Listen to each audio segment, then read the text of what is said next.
Wednesday, Bob Greaves and Lucy Meacock host a celebration of the award-winning Granada Community Challenge. Geraldine James and Bill Roach will present awards to 5 teams from British Aerospace, Manweb, Greenhalghs, Norweb and BNFL, who for the last 18 months have created community projects now worth £6.5 million. A project building community spirit and creating new opportunities. It's the challenge of a lifetime, Wednesday at 7. A look now at the Rugby League fixtures. In the Regal Trophy, third round, Batley 22, Warrington 35, Dewsbury 14, Rochdale 26, Huddersfield 0, Wigan 32, Hull 26, St Helens 38, Hunslet 17, Carlisle 22, Leeds 42, Bradford 28, and Workington 8, Widnes 32.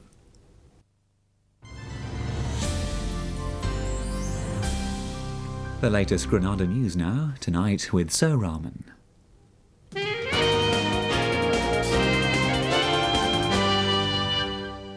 Good evening. A young mother of 3 from Harper Hay in Manchester has died from what is feared to be the human form of mad cow disease. Peter Baker reports.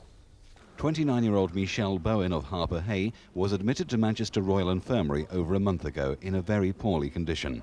Pregnant at the time, her baby son, delivered by caesarean section 3 months early, is now in a stable condition at neighbouring St Mary's Hospital. A post-mortem will be held to confirm the cause of death, although it is thought to be the brain infection Creutzfeldt-Jakob disease, the human equivalent of BSE. Scientists have yet to find conclusive proof of links between the two diseases. Transport police in Manchester are investigating after a headless body was found on a rail track. The discovery was made at Slade Lane Junction in the Longsight area last night. The man, who hasn't been identified, had been hit by a train. Police say there are no suspicious circumstances. A man's died in a shooting incident in a pub in Greater Manchester. Emergency services were called to the Queen Adelaide in Stockport Road in Hyde after reports a man had been shot in the head. Police say they're not treating the incident as suspicious. A taxi driver is critically ill in North Staffordshire Hospital after an attack by 2 youths. 38-year-old John Gaffney was assaulted in Earl Street in Crewe last night and was thrown into a takeaway shop. Minutes later, in a separate incident, a young man was punched to the ground by 2 men. Police in Crewe are linking the 2 attacks and are appealing for witnesses. The Health and Safety Executive will investigate how a youth from Cheshire was killed during demolition work at an ICI plant in Scotland. 19-year-old Luke Ashford from Blacon in Chester was working as a contractor at a site in Dumfries when a wall fell on him. World rugby star Jonah Lomu made a special appearance on the field in Wrexham this afternoon. He helped the home team storm to a 52-21 victory. Catherine McFarlane reports. Extra seating had been erected at Wrexham's Bruneston rugby ground for the thousands of fans who'd come to see their hero play against the North West 15 side. The fans were rewarded with some remarkable tries. Jonah Lomu, who at 6'5", weighs in at 20 stone, appeared as a favour for his former coach, Wrexham's Phil Kingley-Jones, who discovered Jonah as a 14-year-old during trials in New Zealand. And finally, a Blackpool cabbie has failed in his attempt to get into the Guinness Book of Records. Tom Morton spent 10 months preparing for the challenge of recounting a number 40,000 digits long. But at around 3 o'clock this morning, his memory failed him. Tom's going for a second attempt in the new year. Well, if you don't succeed the first time, do try again. That's it for now. We're back in GMTV tomorrow morning at 6:15. So from all the weekend team here at the Albert Dock in Liverpool, have a very nice evening. Bye-bye.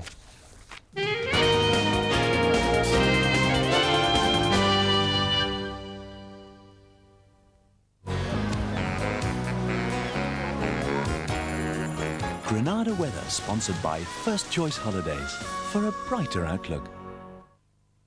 Increasing cloud will bring scattered showers across the region overnight. 1 or 2 of the showers are likely to be heavy, more especially in Pennine districts.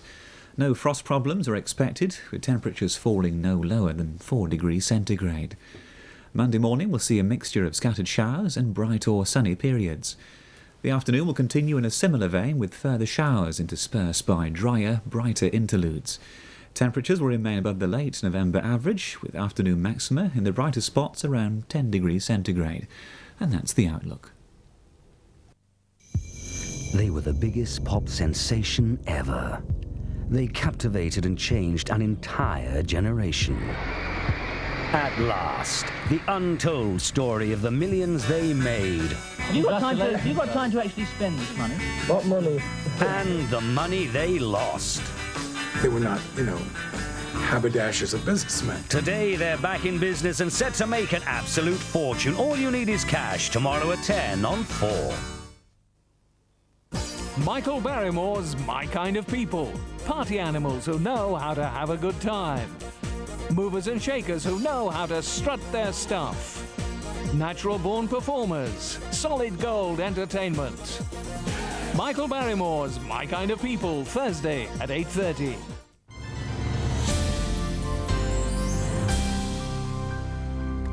The national and world news now on Granada, read by Dennis Toohey at ITN.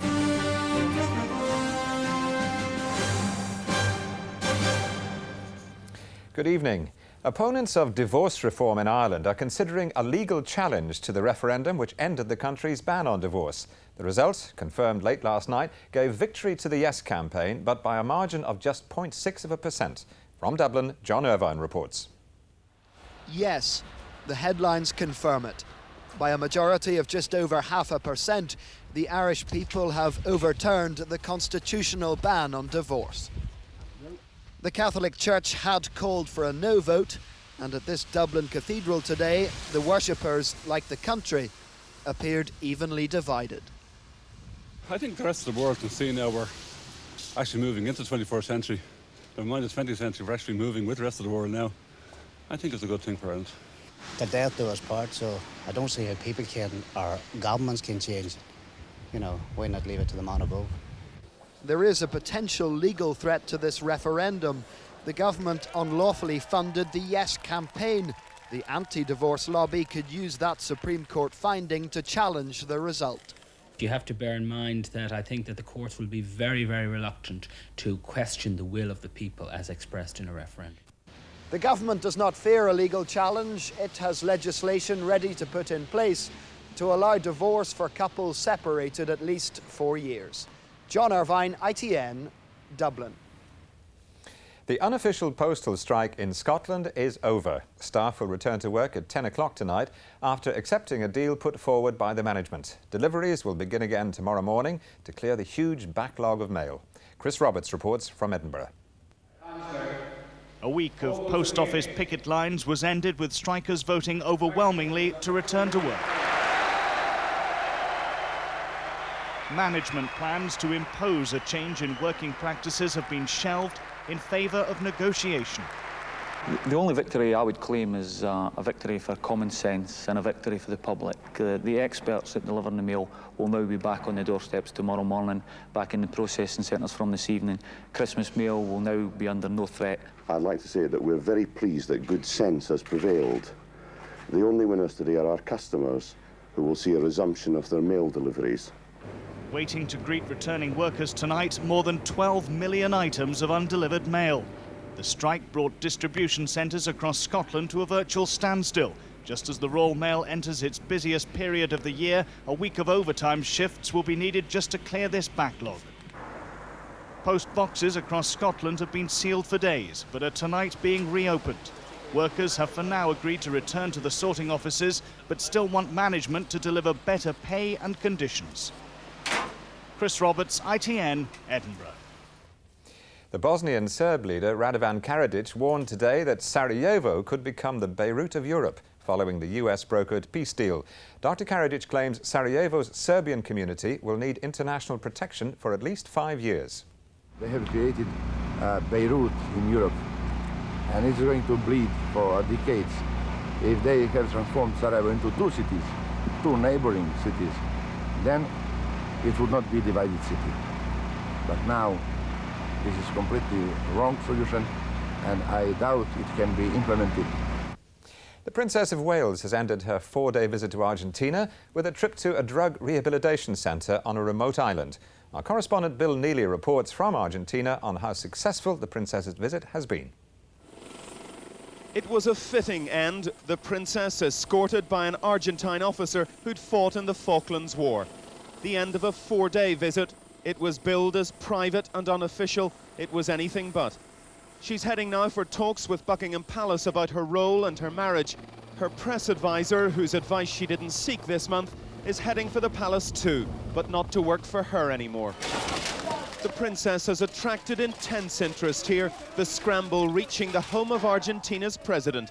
For him and for her, the visit was a boost. I think it has been very successful for her. Nevertheless, I think that Argentine government is going to use it. She came saying she wants to be a Queen of Hearts and a roving ambassador. One Argentine newspaper today said this was not the most sensible place to start. Memories of a bitter war are still fresh, and the princess stirred them. No more than a few hundred Argentines saw her every day, and some of those paid for the privilege. But the princess is ending one of her most high-profile trips with her image in Britain at least enhanced, in the polls and on the front pages.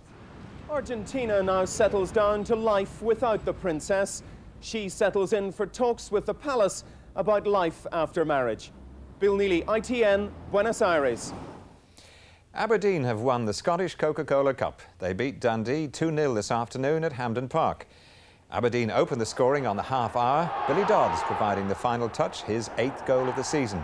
And Duncan Shearer added to Dundee's agony, scoring just after half-time to make it 2-0.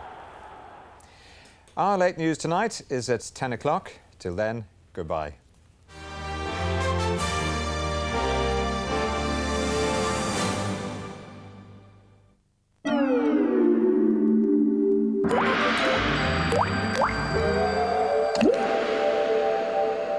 Hello, good evening as we go into quite a showery night with clear skies and dipping temperatures later on, leading to touches of frost in the far northwest. And there's a few showers around as we go into tomorrow morning, especially so for the far northeast as well as the western side of the country, heavy and thundery down in the southwest of England, but brighter slots as well, in particular for the eastern fringes and the northwest of Scotland. Then during the course of the day, while a fair few of us end up catching a shower or two. With all this weather activity, temperatures are looking mild. In the north, around about 8 or 9, that's the high 40s in Fahrenheit, and 10s or 11s in the south. 11 is 52, but with a freshening breeze as well. That's all from me. I leave you with our weather summary. Sponsored by PowerGen. Electricity for homes and industry, whatever the weather.